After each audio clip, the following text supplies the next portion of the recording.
Assalamualaikum warahmatullahi wabarakatuh. Kembali lagi bersama Urban Misteri. Kali ini kita kedatangan sahabat Urban yang mau menceritakan kisah horornya tentang di gunung.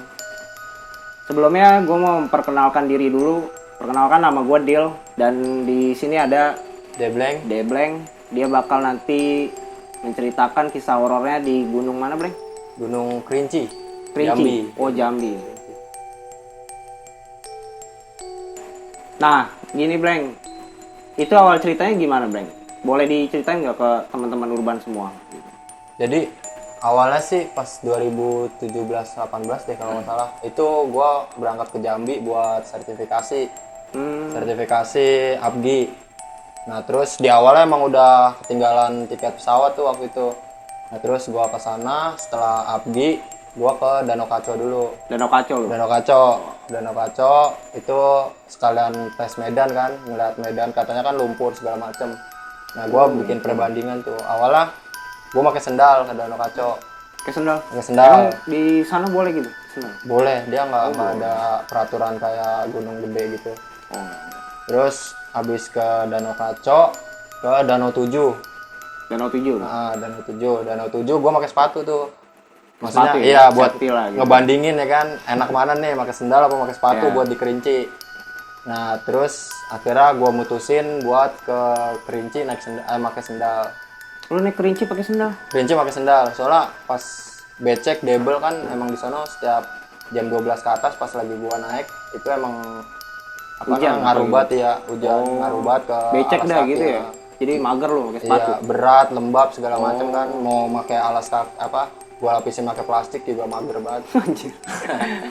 Kira makanya gua Kerinci pakai sendal dah tuh. Nah terus pas ke Kerinci kita dianterin sama teman-teman ABGI yang udah ke sana lah ibaratnya sampai pintu gerbang, terus sampai dikasih tahu trek-treknya mana aja, jalur-jalur mata air segala macam di mana aja. Itu lu berapa orang? Kira-kira waktu itu gua Suwung anak Lampung, Israel Manado, terus Palembang si Imam, kira-kira bertujuh lah. Bertujuh tuh? Iya, bawa 2 tenda. Nah kebetulan semuanya itu belum ada yang ke Kerinci. Belum ada tuh? Belum ada satupun yang ke Kerinci. Walaupun dia orang sana juga? Kan orang sana nggak ada. Oh nggak ada? Nggak ada. Palembang paling dekat. Dia belum pernah juga? Belum pernah. Waduh. Kira ke sono, makanya minta apa namanya? Minta kasih tahu jalur mata air lah yang paling itu banget kan buat pendaki. Udah kasih tahu, akhirnya kita naik sampai pintu gerbang, dianterin sama teman-teman sana, porter-porter sana juga, guide-guide. Nah, terus baru naik. Nah, pas sampai pos 1 nemu trekking pole. Trekking pole orang apa? Trekking pole orang. Orang tuh? Iya, nah. Sama temen gua dibawa ada tuh buat naik ke atas. Oh, diambil? Iya, dibawa. Gua bilang nggak usah bang, biarin aja, kita udah punya trekking pole, gua bilang gitu. Kan yang ngambil itu udah punya trekking pole tuh. Nah, dia pak bawa juga tetap. Udah akhirnya naik. Niatnya 2 hari, jadi molor 3 hari. Jadi 3 hari tuh? Iya, karena hujan. Gua ngecamp di di shelter 1. Shelter 1? Iya, di shelter 1. Itu jam setengah 12 hujan. Jam setengah 12 siang. Nah, niatnya jam 12 malam kita mau gas ke puncak, ke summit. Jadi dari shelter 1 langsung gas ke summit. Ke puncak gitu? Iya, jam 12 malam pengennya, niatnya. Kurang lebih itu ngabisin berapa jam itu, Bleng? Kalau dari shelter 1 ke puncak 12? Nggak nyampe 3 jam sih. 3 jaman? Nggak nyampe 3 jam, kan dia per pos. Jadi per pos. Dari pintu gerbang Rimba, pos 1, pos 2, pos 3, baru shelter 1. Oh, baru shelter gitu ya? Baru shelter sebutannya. Dari shelter 1, shelter 2, shelter 3, Tugu Yuda, baru ke puncak. Gitu. Iya, baru puncak. Nah, dari shelter 1 kita ngecamp, niatnya pengen gas puncak jam 12 malam. Nah, jam 9 bocah udah pada tidur kan, tinggal gua sama Suwung yang orang Lampung belum tidur, masih ngopi. Datang 2 orang. Itu datang 2 orang dari Medan sama Pekanbaru apa kalau nggak salah. Dia naik Vespa ke situ. bener bawa Vespa gitu? Bawa Vespa di bawah, bukan di atas. Oh. Di bawah naik Vespa, katanya habis nonton konser, terus dia mau lanjut ke Kerinci. Langsung Kerinci? Iya, Kerinci. Nah katanya sih dia udah sewa SB sama ini ya, sama porter situ. Cuman nggak tahu apa nggak ditanganin dengan baik apa gimana. Soalnya dia turun. Soalnya kan si porter itu bawa orang Malaysia apa Singapura gitu, gue lupa. Pokoknya dia turun lagi lah, minta air panas katanya.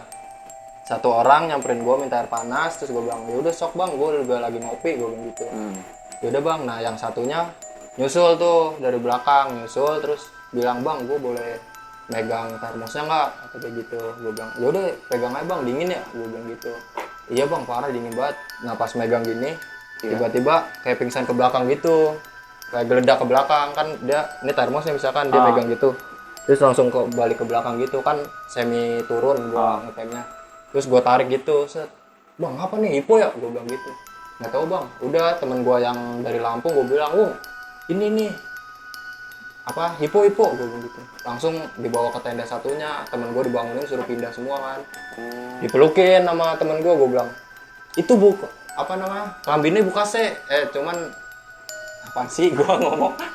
Pokoknya itu bajunya buka dulu, cuman gua pakai bahasa Jawa. Iya, kelambinnya buka sih. Oh iya, akhirnya dibuka, tinggal sempakan doang, dia pelukan. Nah gua tadinya buka bikin air panas buat ngopi, akhirnya gua masukin di botol buat ngangetin dia kan gitu ya. Gua masukin, gua lempar ke temen gua tuh, Suwung. Ditangkap sama dia, emang itu kan mendidih banget, panas kan. Sama dia dilempar, gue bilang masih panas cak, pakai kaos. Akhirnya dipegang sama dia, terus ditaruh di dada. Ditaruh? Iya, ditaruh di dada gitu. Nah yang gue pikir itu aja, tangan kita kan tebel kan ya, itu aja bisa panas, masa ke dada nggak kerasa kan? Iya, Gue bilang mungkin lah. iya, wah pasti ini panas. emang hiponya udah parah nih, bukan masih calon maksudnya. Udah akhirnya itu ada sekitar 5 menit lah ditempelin gitu, langsung kayak kaget gitu panas cuman ngomongnya sadar gitu. Iya sadar, cuman lemas gitu, panas. Akhirnya sama temen gue diangkat, terus gitu lagi merem nggak sadar gitu lagi begitu, terus ditempelin lagi, udah bang panas bilang gitu. Akhirnya ya bang, lu udah makan bang? Udah. Terus kata temennya, mana kau udah gitu. Bahasa Medan kan emang nadanya tinggi kan. Ya.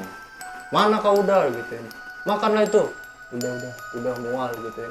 Terus gue bilang, bang makan aja dulu bang, lumayan, gue bilang gitu. Emang lu tadi makan apa? Udah bang, tadi gue makan nasi, cuman di bawah. Lu di bawah berangkat jam berapa bang? Gue nanya sahabatnya kan. Itu jam 9:30 siang kata dia. Buset, sekarang udah jam 9 bang, gue bilang. Makan siang doang jadi? Iya, jadi 9:30 siang makan. Nah itu belum kena apa-apaan lagi kecuali air. Makanya gue bilang, udah makan aja dulu bang, nih cemelin dulu, temen gue lagi bikin mie, gue bilang gitu. Udah dia nggak mau makan biskuit, pas mie jadi, terus disuapin. Masuklah 2 suap sama dia tuh, masuk 2 suap. Terus agak lemes gitu, tiba-tiba melotot gitu. Kaget gitu. Kaget kayak, kalau gue bilang sih kayak kesambet, cuman kayak gimana, kayak mountain sickness gitu dah. Karena mirip-mirip tuh, masih ngablu dua-duanya kan kalau sambet sama mountain sickness. Begitu melek, ngeliatin gue begitu melotot, terus ke sahabatnya. Pokoknya bocah pada dipelototin dia tuh sama dia. Nah yang berani sahabatnya itu. Sahabatnya dia? Iya, sama sahabatnya. Ngapa kok berani kau lihat aku? Gampar, kok anjing kok. Pokoknya semua maya dari kata-katain sama dia. Berani kau, keluar ayo berantem gituin. Terus akhirnya kayak pingsan gitu dah, gitu nggak sadar, baru melek. Langsung deh tuh gua tanya-tanya, ngapa bang, lu udah makan? Belum bang. Nah itu udah bener sadar tuh, gua ngobrol nyambung udah tuh. Terus ngapa kesini bang? Iya gua habis nonton reggae kata dia. Nonton konser, terus gua pengen ke Kerinci, soalnya gua waktu itu pernah ke Tegal katanya, dia touring Vespa ke Tegal, terus dianterin ke Selamat apa Sumbing ya kata dia. Pokoknya antara 2 gunung itu dah. Selamat kalau nggak Sumbing, dia naik. Nah kata dia baru kali itu ngelihat pemandangan dari atas gunung katanya. Nah dia pengen lagi ibaratnya. Udah, terus gue tanya, emang lu nggak bawa persiapan bang? Kagak bang, gue tadi udah nyewa SB, cuman yang gue sewain itu dia ngantar tamu juga, orang Singapura apa Malaysia ada tuh, gue lupa. Oh, dia ada tamu gitu Iya, potongnya. 20 orangan kalau nggak salah dah itu tamunya yang disewain SB. Oh. Nah katanya dibawain. Nah dia ini gua kata dia nggak sampai tempat ngecamp, nggak nyampe tempat ngecamp, terus balik lagi, muter balik. Akhirnya ke situ, akhirnya gua kesini dah bang, kata dia. Oh ya udah bang, udah lu ganti baju aja dulu. Udah tuh ganti baju dia, ganti baju, terus gua bilang, maknya mie-nya habisin bang. Nah mie-nya itu dihabisin sama dia, tinggal dikit lah, nggak habis semua. Terus udah bang, gua ngantuk banget bang. Lu seriusan bang, udah sadar? Udah bang. Ya udah lu tidur aja bang. Tidur tuh dia, Iya. dia tidur, gua ngobrol sama sahabatnya. Itu bener bang tadi yang ceritain, gua tanya gitu kan, maksudnya ngerinya dia masih belum sadar banget kan. Terus dia bilang iya bener bang, gini. Terus gua ngeliat nih gelang sebalik sumpah. Itu gelang apaan bang? Gua bilang gitu. Gelang sebalik sumpah itu bang. Itu lu dikasih gelang sama dia apa gimana? Iya pas besokannya. Jadi Oh, gua nanya sama sahabatnya kan, itu gelang sebalik sumpah bang. Iya bang, itu gelang sebalik sumpah. Nah terus pas lagi besokannya dia bangun tuh kaget, lah kok gua ganti baju, kata dia. Baju gua kemanain, nanya sama sahabatnya. Terus kata sahabatnya, lu nggak tahu no, abang yang gondrong kemarin gantiin baju lu, nyuapin lu, nggak inget lu? Enggak, gua nggak inget apa-apa, gua ingetnya masih duduk di sono, kata dia gitu. Masih duduk yang pas sebelum minta air panas ke termos. oh, Iya, berarti dia nggak sadar itu ya? Iya, makanya gue bilang, berarti semalam gue ngobrol sama siapa bang? Gue bercandain gitu, kata dia. Nggak tahu bang, saya nggak ingat, kata dia. Nah terus dia ganti baju, tahu-tahu ngasih, bilang ini nih gelang sebalik sumpah. Itu langsung dikasih gelang. Iya, dia ngasih nih bang buat abang. Coba Bang. Ini gelangnya biji ini Bang. Biji, biji dari pohon sebalik sumpah, Buah gitu ya. buah. Buahnya kan biasanya ada bijinya, nah itu buat. Ini ada mitosnya. Katanya sih kalau misalkan kita disumpahin yang jelek-jelek bakal berbalik. Ini kan Oh, pengrajinnya apa dari suku anak dalam, bilang sebalik sumpah. Udah dia tiba-tiba ngasih gini nih bang buat abang. Apa nih bang? Kita bilang gitu. Ini gelang sebalik sumpah bang, ini buat abang nih. Kagak bang, gue pasti nemu pohonnya ntar, gue pengen ngeliat pohonnya doang kok, gue bilang gitu. Udah bang, kalau misalkan abang nggak nerima, berarti abang apa namanya sombong, nggak mau nerima pertemanan dari gue, kata dia.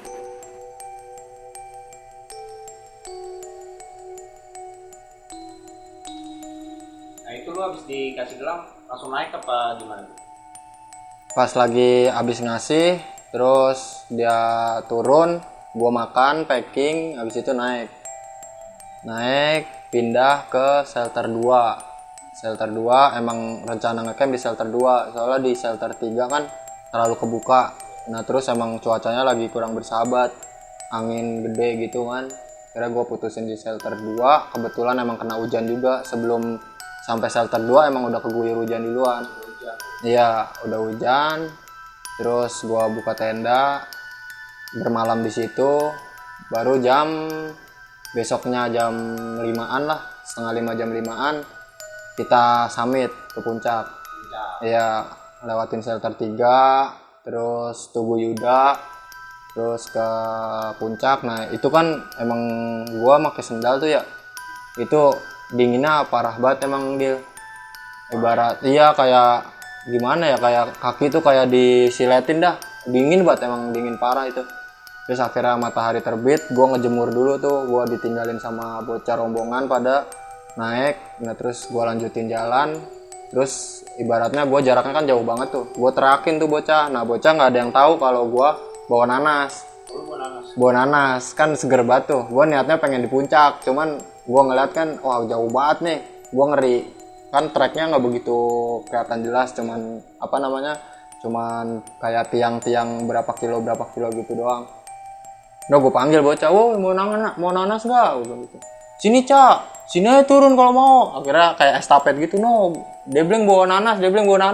Kira bocah pada turun, gue udah makan satu, gue tinggal tuh. Resepnya bawa, jangan lupa cak bawa. Iya, gue naik ke atas. Kira gue duluan summit. Gue summit, di situ gue juga ibaratnya takjub. Gue bisa sampai sini ya kan, dari Jawa ke Kerinci, terus emang dari semuanya itu nggak ada yang tahu jalan. terus bisa ngelihat ibaratnya keindahan situlah, Danau 7 kelihatan gitu. Akhirnya pas bocah naik satu-satu gue salamin, gue pelukin, selamat bang udah nyampe sini, puncak tertinggi berapi di Indonesia, gue bilang gitu. Ya bocah pada terharu juga, terus ada yang nangis sampai sek-sekan gitu kalau begitu. Iya, bocah juga pada saking senengnya sampai sampai nangis terharu gitu dah. Akhirnya udah selesai ngopi, terus foto-foto segala macem. Udah yuk turun, ngajakin turun, nyampe bawah makan berat tuh, makan berat. Terus yang rombongan sebelah gua ada yang kebakaran. Kebakaran gara-gara apa tuh? Kebakaran gara-gara gas. Jadi dia pengen ngambil nesting, cuman nggak diambil nestingnya doang. Jadi mindahin kompornya itu sama kompor-kompornya dipindahin. Oh, dia jadi megang ekoknya. Iya, megang gas haikoknya dipindahin. Akhirnya kayak apa sih? Kayak ngerembes gitu ya, terus gitu langsung kebakaran. Flashit terus sama apanya gitu kebakar. Kira gue mademin dulu tuh sebelum packing, mademin apinya dulu, baru gue lanjutin packing, terus turun ke bawah deh tuh. Nah syukurnya gue masih punya rokok, terus masih ada air 800 ml segini lah, nggak begitu banyak. Nah pikiran gue, bocah gue pada nungguin ntar di pos berapa gitu kan. Emang pas jalan kan emang ketinggalan jauh tuh, gue kayak ketemu sama porter yang ngebawa orang Kamerun kalau nggak salah. Dia negor gue, porter baru mas tadi gitu. Terus gue bilang, bukan bang, kita bukan porter. Oh itu tasnya gede kata dia gitu. Kagak, kita dari Depok ini mau ngelanjutin APGI, habis dari APGI gue bilang gitu. Oh APGI, tadi sama rombongan tadi berarti? Iya, udah jauh bang, kita tanya gitu. Terus sama dia sekitar 20-30 menitan lah. Dalam hati gue anjir berarti iya, space-nya lumayan jauh kan. Wah gue berarti terlalu selau nih kayaknya. Akhirnya agak cepetan lah, ibarat pengen nyamperin biar agak deket aja gitu. Agak cepetan, terus akhirnya nyampe pos 3 itu sekitar jam 5-an. Udah rada gelap apa masih terang? Itu udah agak mulai gelap. Iya, soalnya kan emang kondisinya kan udah rimbun, udah ketutup juga, cahaya matahari masuk udah susah lah ibaratnya. Nah di situ air tinggal seteguk tuh.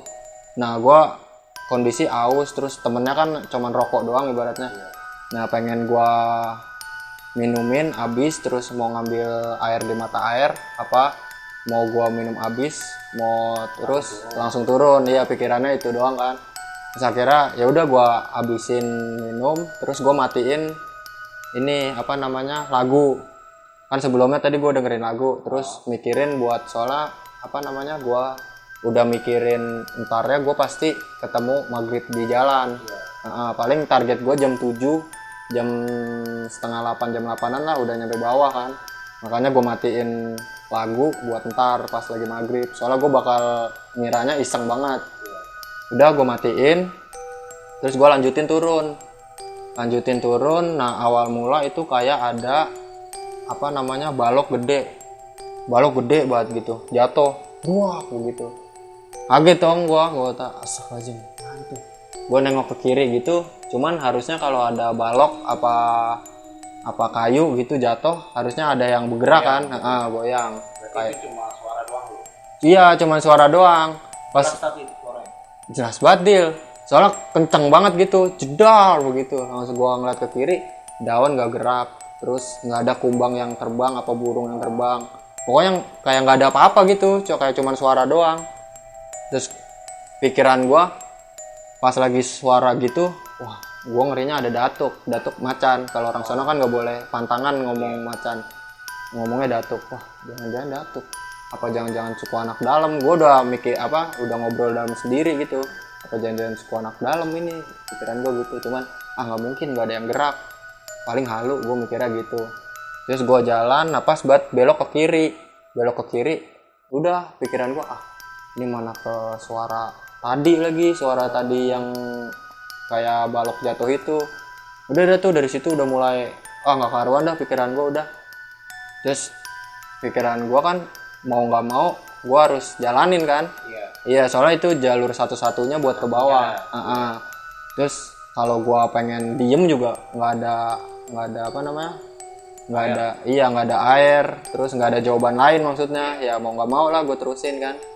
Gue terusin jalan. Nah terus itu udah agak speednya udah gua taikin tuh gara-gara halu yang balok itu tadi. Gua pengen banget nguber sebelum maghrib udah di pintu rimba.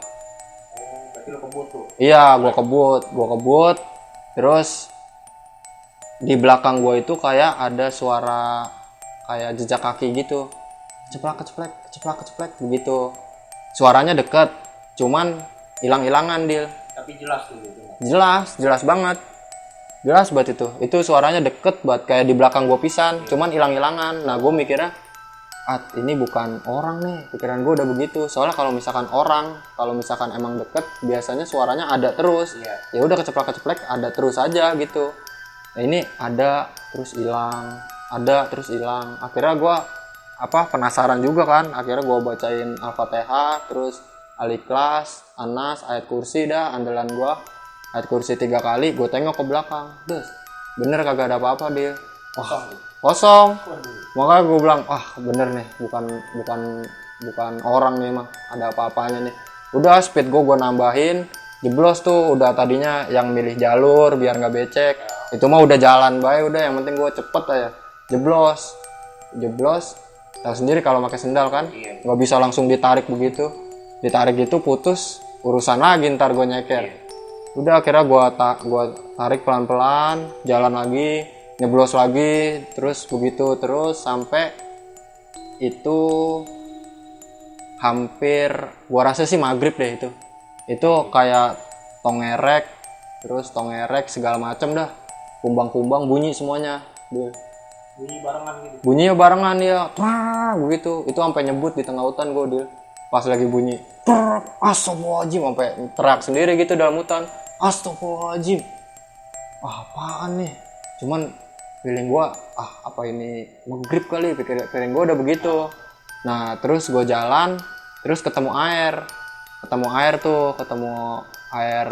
Sprite botol gitu. Iya, di sebelah kiri jalur itu 1,5 liter full tank. Cuman nggak tumpah kan, kalau misalkan air gitu kadang-kadang full tapi nggak luber gitu. Itu gue buka, pikiran gue dikasih sama bocah kan. Wah alhamdulillah nih bocah ngertiin, ditinggalin gitu ya kan. Gue minum cuman rasanya kok kayak air masakan. Kan beda tuh, kalau air gunung kan emang dingin, kalau itu nggak dingin, adem. Kayak air yang sumur yang dimasak. Udah gue minum, terus gue cuci muka buat nyegerin, gue taro. Nah nggak lama itu ketemu kayak gedebong pisang, bukan gedebong sih, daun pisang di sebelah kanan. Nah itu pas banget, pokoknya nyaman banget dah kalau buat kita duduk tuh istirahat, nyaman banget. Nah gua di situ kayak ngobrol sendiri aja nih, mau duduk apa enggak ya, ini maghrib tua. Nah prinsip gua kalau misalkan maghrib tua itu nggak boleh jalan. Cuman hati kecil gua nggak tahu kenapa di situ itu kayak nolak aja gitu, jangan berhenti bilang gitu. Nah nggak tahu kenapa dah tuh, pokoknya di situ doang. Biasanya kalau gua denger tahu maghrib apa jam 5:30 lewat udah break, pengen maghrib nih pasti begitu. Kalau di situ mah enggak, kayak nolak banget gitu hati gua buat berhenti. Udah gua lanjutin aja dah, biar pokoknya gimana caranya gua cepet sampai keluar dari pintu rimba, pikiran gua gitu. Udah pas jalan gua lanjutin, mulai adem. Nah itu baru gua ngelewatin di hutan lumut kalau nggak salah.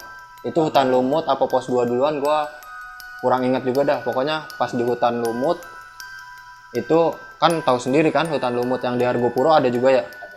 Nah itu kan juga emang iseng banget hutan lumut yang di Argopuro. Temen gua juga waktu itu cerita pernah dinampakin di situ.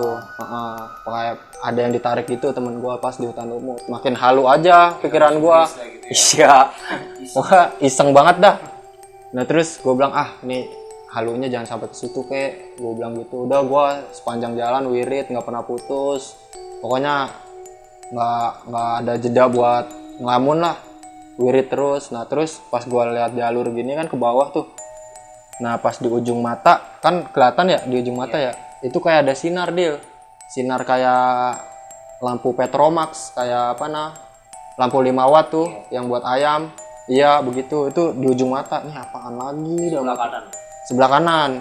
Ini dalam hati gue, apaan lagi nih ya Allah. Gue jalan sendiri jauh-jauh dari Jawa kemari, ibaratnya ke Jambi, ada baik ini pikiran gue gitu. Terus akhirnya namanya penasaran gitu ya kan, sambil baca Al-Fatihah, sambil baca Al-Ikhlas gitu, gue kayak ngelirik gini, set, ngelirik gitu. Itu gue ngeliat jelas banget Dil. Jadi kayak nenek-nenek gitu, dia nunduk, rambutnya adalah seginian nih, seginian, terus semi ubanan, kayak ada yang hitamnya, masih ada yang hitamnya dikit, sambil bawa petromak begini, jalan tuh merinding kan gue. Gue juga merinding nih. Jadi jalan di sebelah kanan gue tuh begitu, begini nih. Astagfirullahaladzim, itu apaan nenek-nenek dalam hati gue. Udah akhirnya gue baca ayat kursi segala macem. Pas lagi ayat kursi yang terakhir tuh, kan gue baca ayat kursi 3 kali kan, yang pas terakhir la haula wala quwata illa billahil azim, gue tengok langsung set, agak ada Dil. Alhamdulillahnya nggak ada. Kalau misalkan ada, padahal dalam hati gue juga udah bilang, ini kalau misalkan gue ketemu, gue mesti ngapain ya kan. Ibaratnya gue jalan mau lari juga cepetan dia ngambang, nggak tahu teks medan itunya, gue harus melewati lumpur segala macam. Alhamdulillahnya nggak ketemu pas gue nengok begitu. Udah akhirnya gue nambah speed lagi, kayak lari kecil gitulah, ketemu pos 2. Langsung pos 2. Iya tuh, nggak jauh dari situ ketemu pos 2. Nah pas pos 2 gue di situ pengen istirahat dulu apa mau lanjut terabas tuh. Akhirnya yaudah gue bakar rokok, terus gue nyalain musik lagi, soalnya udah makin parah banget dah, halu gue udah makin parah banget. Iya pokoknya udah sampai gue punya pikiran nih, kalau gue nggak sampai kalau gue nggak nyampe bawah, gue bakal bikin tenda nih. Pokoknya patokan gue jam 9 gue belum nyampe ngelewatin pintu rimba, gue bakal ngecamp kan. Gue bawa tenda, bawa kompor, bawa nesting, terus air masih ada tadi yang nemu. Nah, pikiran gue itu, terus masih ada Indomie 2 lah, masih cukup lah ibaratnya buat semalam. Pikiran gue di situ. Akhirnya gue terusin aja tuh bablas, pos 2 nggak istirahat, gue bablas. Nggak lama HP gue mati, lobet. Terus gue taruh tas, gue jalan terusin. Nah terus itu ada ceplak lagi Bang, Dil. Iya. Nah itu kalau yang ini dia jauh, suaranya jauh, cuman ada terus, nggak hilang-hilangan kayak tadi awal, jauh banget ibaratnya. Cuman gue mikirnya mungkin orang, cuman dalam hati gue, masa ya orang, harusnya kalau orang teriak-teriak nih ngeliat center, pikiran gue gitu. Terus harusnya kalau dia nyenterin ya kelihatan lah, masa ya fokus ke bawah terus, pasti nyenter gitu juga kan, pasti ada pantulan cahaya. Gue udah iseng banget tuh, kagak mau nengok belakang lagi. Udah pokoknya gue fokus jalan ke bawah, gimana caranya biar cepet sampai ngelewatin pintu rimba. Udah gue terusin. Nah terus itu gue pas naik itu ngerasa kayak ibaratnya dari pos 1 ke 2 itu nggak begitu jauh. Nah ini gue turun itu kayaknya jauh banget Dil.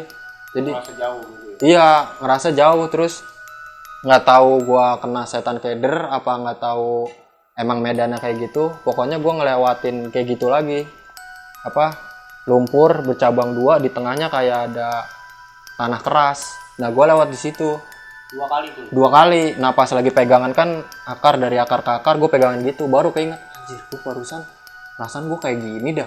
Pikiran gue begitu, perasaan gue tadi juga ngelompatin ke pohon yang ini dah, pikiran gue gitu.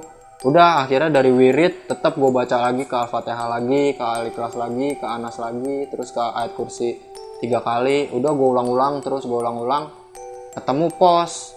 Nah pikiran gue harusnya dari 2 ke 1 kan. Nah itu posnya itu sama kayak pos 2 Dil, mirip. Gue bilang astagfirullahaladzim, masa iya gue kena setan keder, ini pos 2 lagi nih. Soalnya kan di pos 1 Kerinci sebelah bangunan ada kayak tempat kamar mandi, cuman gak kepake. Nah itu kagak ada Dil. Makanya gue frustasi nih, gue kayaknya gue harus ngecamp nih di kemarin nih. Cuman gue jalanin terus, gue jalanin sambil baca ayat kursi terus. Yang awalnya pindah-pindah dari Al-Fatihah, Al-Ikhlas, terus Anas, ayat kursi. Ini gue ayat kursi terus, ayat kursi terus. Baru tuh kelihatan kayak samar kebuka gitu dari pos 2, terus samar kelihatan apa namanya kamar mandinya. Baru di situ agak lega gue, alhamdulillah itu pos 1. Makin gacik tuh gue, makin cepet jalannya, makin cepet. Terus di situ kayak flashback pas lagi gue di awal naik kan, temen gue ngambil trekking pole di situ. Oh iya nih bener pos 1 nih, gue waktu itu apa namanya ngebreak di sini, terus nih di sini temen gue ngambil trekking pole. Iya kayak flashback gitu, bener nih pos 1 nih. Berarti dari sini nggak nyampe 15 menit ketemu pos rimba nih, pikiran gue gitu. Udah jalan, benar ketemu pos rimba. Terus gue jalan dikit, duduk gue di ladang. Gue bilang alhamdulillah ternyata udah sampai sini ya kan. Itu udah gue ngelihat pemandangan di bawah, itu udah adem banget ibaratnya, udah iya udah tenang banget dah. Gue di situ istirahat, terus ngerokok, terus minum lagi, cuci kaki kan tadi masuk lumpur dari botol sisa itu. Cuci kaki, cuci muka, gue taruh lagi, bakar rokok, ngerokok, ngeliat ke bawah tuh ke pemandangan. Dari pemandangan, nah pas gue ngeliat ke kiri lagi tuh ke apa namanya ke pintu rimba itu, wah takut banget gue, langsung kayak iya merinding, iya rasa takut yang di awal tadi tuh kayak langsung datang lagi gitu. Yes, wah kagak iya nih gue bilang. Udah gue lanjutin ke bawah lagi, langsung packing, naro botol, terus rokok segala macam gue taruh, headlamp gue nyalain, langsung turun lagi. Ternyata teman gue udah nungguin di bawah, udah nerak-nerakin, Cak, iya Cak, entah ini, gue bilang gitu. Terus kata dia, buruan, aku iseng, kata dia gitu. Iya. Jalan pelan, terus naik sama dia. Ayo Cak, jalan. Nah, terus gue makasih kan ibaratnya sama dia, makasih ya Cak, ngasih udah jemput. Iya Cak. Terus nanya, itu tadi siapa Cak yang naro botol Sprite? Gue bilang gitu. Terus kata dia, nggak tahu Cak, tadi udah aku minum. Langsung astagfirullahaladzim, kaget. Iya gue kaget soalnya gue buka kan full tank. Nah dia bilang udah diminum. Terus gue tanya, serius Cak, udah sampean minum Cak? Iya Cak, udah tak minum Cak, itu ada kali hampir setengah Cak, aku minum sama Bang Israel kok gitu. Terus gue bilang, ya Allah Cak, aku buka itu full Cak, gue bilang gitu. Tuh anjir sampai merinding lagi gue kalau inget-inget sono. Terus gue bilang, seriusan Cak, itu gue buka full Cak? Iya bener Cak. Akhirnya dia juga ngerasa takut, digas tuh sama dia. Iya belum nemu aspal kan, jalanan masih batu-batuan gitu. Itu mesin udah kepaduk batu segala, jeduk. Cak santai Cak, kita berdua Cak, gue bilang gitu. Ini motor orang, masalah motor pinjem Cak, gue bilang gitu. Ben Cak, mendingan servis aku Cak, kata dia begitu. Udah digas aja dah sama dia. Akhirnya udah nyampe base camp, terus ketemu sama yang jaga base camp, bapak-bapak gitu agak tua sih. Terus kenapa Mas, ditanya tuh, gue ceritain lah ibaratnya. Terus kata dia, itu emang sering Mas ketemu sama itu sama air, cuman nggak tahu masih mitosnya sampai sekarang, kayaknya emang dikasih buat pendaki gitu. Pikiran gue, oh berarti alhamdulillah masih baik kan. Nah terus gue pindah, si Mas Bram yang orang situ, orang Kersik Tuo, bilang udah pindah Cak, kita ke rumahku aja, kata dia gitu. Pindahlah gua ke rumahnya dia di AP Unggun. Cerita ada tuh, gimana Cak, gini. Itu wedangmu Cak gitu, air yang dikasih ke gua gitu, ibarat tuh air lu Cak gitu. Di botol. Iya, itu air lu Cak, minum Cak. Ah kagak, iseng gua udah di sini mah, bilang gitu. Terus akhirnya ada bapaknya Mas Bram nyamperin, gimana Mas cerita di sana? Terus gua ceritain lah dari awal, parah Pak, kita gini, terus sampai ketemu kayak daun pisang gini yang tadi gue ceritain. Nah terus kata bapaknya Mas Bram, untung Mas sampean nggak duduk di situ. Emang kenapa Pak? Kalau misalkan duduk di situ itu paling cepet banget seminggu diketemuin. Itu kalau ketemu, kalau enggak ya udah di situ. Alhamdulillah, gue bilang iya dia. Iya, makanya alhamdulillah gue masih dilindungin banget lah ibaratnya sama Allah ya kan. Di situ langsung alhamdulillah gue kagak berhenti di situ ibaratnya. Kalau berhenti ya agak tahu udah gue masih ditemuin apa enggak ibaratnya.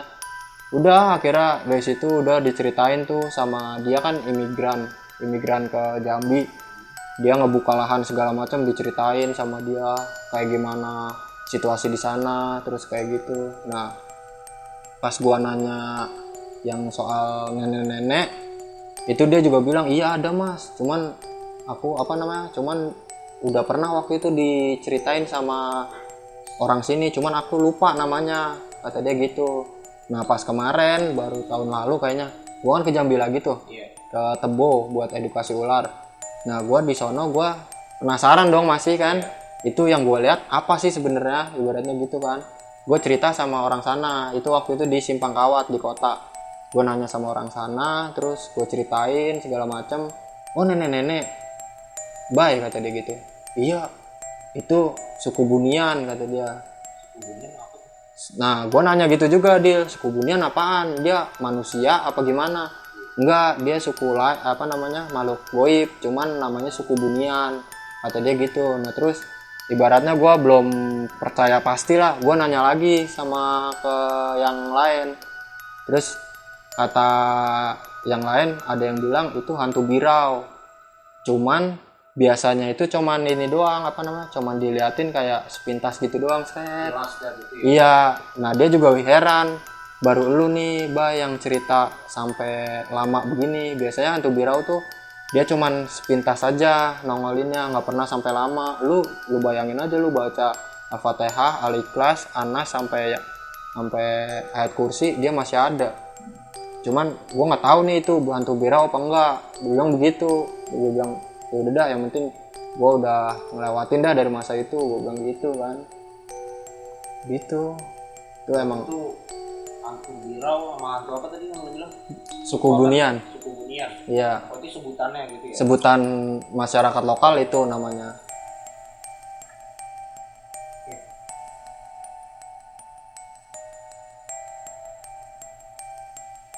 Ya paling gitu sih Dil yang bisa gue ceritain di Kerinci. Itu pengalaman yang paling horor deh ya menurut lu dah.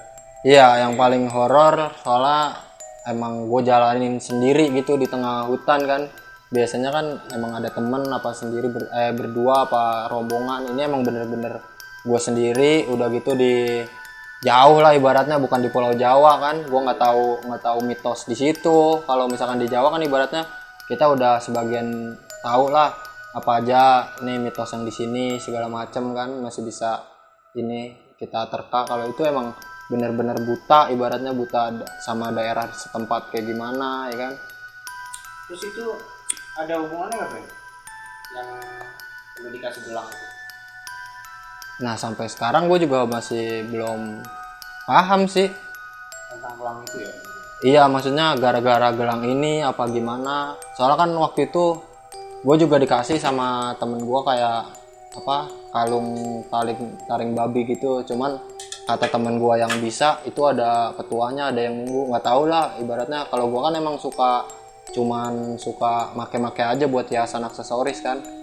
Cuman ya nggak tahu lah, Allahu alam lah ibaratnya itu.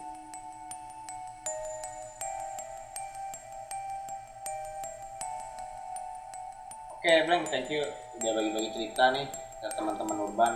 Siap. Terus menurut lo nih pesan buat teman-teman sama kesan lo apa gitu?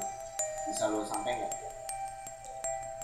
Pesannya gimana ya, kalau misalkan kan kalau laut sama gunung kan emang tempatnya ya.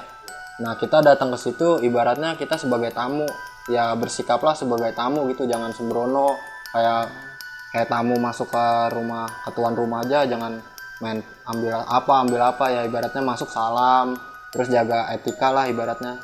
Kita berbuat baik aja, ada yang nggak suka gimana kita yang sembrono gitu ibaratnya ya kan. Paling itu aja sih, jangan sampai kejadian yang nggak diinginin lah ibaratnya. Apalagi itu bukan rumah kita juga kan? Iya, dan itu kita nggak bisa ngelihat. Iya. Paling sih doa jangan lupa. Iya bener, doa jangan sampai lupa, sama percaya sih. Kalau emang lu punya keyakinan, kalau lu Islam ya percaya ke Allah, kalau misalkan lu non Islam ya percaya sama Tuhan lu pasti ngelindungin lu ibaratnya gitu.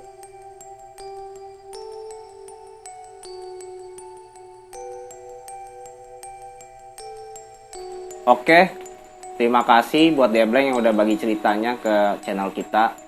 Terima kasih juga buat teman-teman semua yang udah pantengin channel kita. Dan semoga teman-teman semua bisa ambil hikmahnya dalam cerita tersebut.